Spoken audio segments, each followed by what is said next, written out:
जय गुरुदेव, जय हो बाबा अनीप करोली महाराज की जय। साथियों नमस्कार, स्वागत है आप सभी का आपके अपने YouTube चैनल पर। करेंगे आज बहुत ही चमत्कारिक प्रसंग का बारे में, बाबा जी महाराज के बहुत ही चमत्कारिक प्रसंग के बारे में बात करेंगे।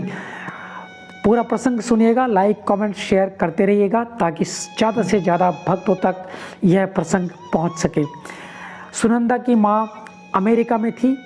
वह एक भारतीय साधु के प्रति सुनंदा की आसक्ति से बहुत चिढ़ती थी। बहुत ही रोचक प्रसंग है, किस तरह से महाराज जी ने सुनंदा की माँ को बचाया। करते हैं बात, बने रहेगा हमारे साथ। तो चलिए करते हैं शुरू। जय गुरुदेव। कनाडा की एक महिला थी, नाम था सुनंदा मार्कस। बाबा की अनन्य भक्त थी वह। वैसे तो उसका पूरा परिवार ही बाबा जी महाराज का भक्त है, लेकिन सुनंदा का महाराज जी के प्रति विशेष लगाव रहा। सुनंदा की माँ अमेरिका में थी। वह एक भारतीय साधु के प्रति सुनंदा की आसक्ति से बहुत चिढ़ती थी। महाराज जी को कोसती थी कि मेरी लड़की पर ना जाने कैसा जादू कर दिया है इस बाबा ने कि उसकी दीवानी हो गई है। कभी कभी वह बाबा को भी गालियां दे देती थी। त्रिकालदर्शी बाबा उसकी बचकानी हरकतों पर सिर्फ मुस्कुरा देते, कहते याद तो करती है मेरी, गाली देकर ही सही, कुड़कर ही सही, कम से कम याद तो करती है। इस तरह से महाराज सुनंदा को बोल दिया करते थे।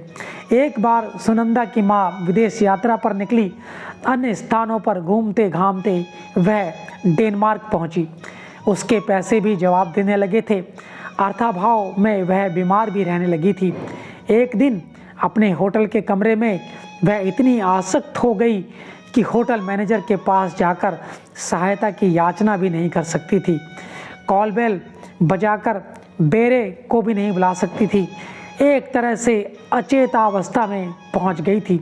उसे लगा कि अब वह नहीं बचेगी। प्रलाप करने लगी, सुनंदा के बाबा कहाँ हो तुम। तो कहने का तात्पर्य यह है कि किस तरह से वह विदेशी लेडीज़ किस तरह से महाराज जी को याद करती है, जबकि पहले वह महाराज जी को कहती थी कि यह मेरी बेटी पर जादू कर दिया है। तो वह बोलती है, प्रलाप करके बोलती है, सुनंदा के बाबा कहाँ हो तुम, मेरी सहायता क्यों नहीं करते, आदि आदि काफ़ी सारी चीज़ें बाबा के बारे में वह बोल देती है। और होता क्या है मित्रों, कुछ देर बाद बंद दरवाजे से डॉक्टर के वेश में एक हफ्सी आ पहुंचा।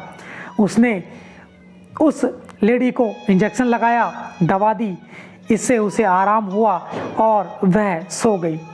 उस महिला को उस समय इतना भी होश नहीं था कि वह डॉक्टर के बारे में कुछ पूछ सके, जान सके कि वह डॉक्टर आया कहाँ से, उसे किसने भेजा है, और यह कि वह बंद दरवाजे से भीतर घुसा कैसे, आदि आदि कई तरह के सवाल जो पूछने चाहिए थे। वह औरत वह सवाल पूछने के लायक भी नहीं थी। बाबा तो ऐसी लीलाएं करते समय भक्त के मन बुद्धि को अपने पास कैद कर लेते थे। और बाबा की ये लीलाएं, चमत्कारिक लीलाएं तो हमेशा ही होती रही हैं और अभी भी हो रही हैं। अगले दिन जब सूर्योदय के पूर्व ही वह डॉक्टर पुनः आ गया और बोला, मेरी कार बाहर खड़ी है, आप चलिए, आपको हवाई अड्डे तक छोड़ दूं। आपका जहाज़ कुछ देर बाद न्यूयॉर्क को रवाना हो जाएगा, आपका टिकट बन चुका है। फिर उसने इस महिला को अपने साथ लिया और इस महिला का सामान पैक किया और गाड़ी में बैठकर हवाई अड्डे की तरफ चल पड़ा। वह महिला वास्तव में इतनी सम्मोहित थी कि वह फिर पूछना भूल गई कि आपको कैसे पता कि मैं न्यूयॉर्क ही जाना चाहती हूँ, और आपने कैसे जाना कि मैं बीमार हूँ, और होटल का हिसाब किताब किसने चुकाया, आदि आदि कई तरह के प्रश्न वह फिर पूछना भूल गई। हवाई अड्डे पर पहुंचकर उस व्यक्ति ने महिला को विमान का टिकट पकड़ाया, फिर जाकर अपनी कार में बैठा और वहाँ से चला गया।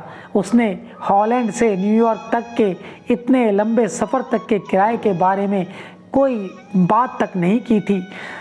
जब अपनी माँ के बारे में बाबा की इस लीला को सुनंदा ने कैंची धाम में भक्तों को सुनाया। जब वह कैंची धाम आई थी तो सारे भक्त बहुत प्रसन्न हुए और उसके बाद उनकी माँ भी जो है वह भक्त बन गई महाराज जी की।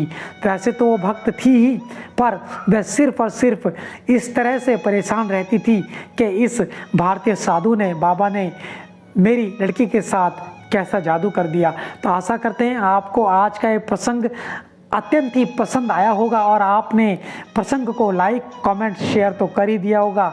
तो आज के लिए इतना ही, मिलेंगे अगले प्रसंग में। तब तक के लिए आप सभी का धन्यवाद धन्यवाद धन्यवाद। जय गुरुदेव, जय हो बाबा नीम करौली महाराज की जय।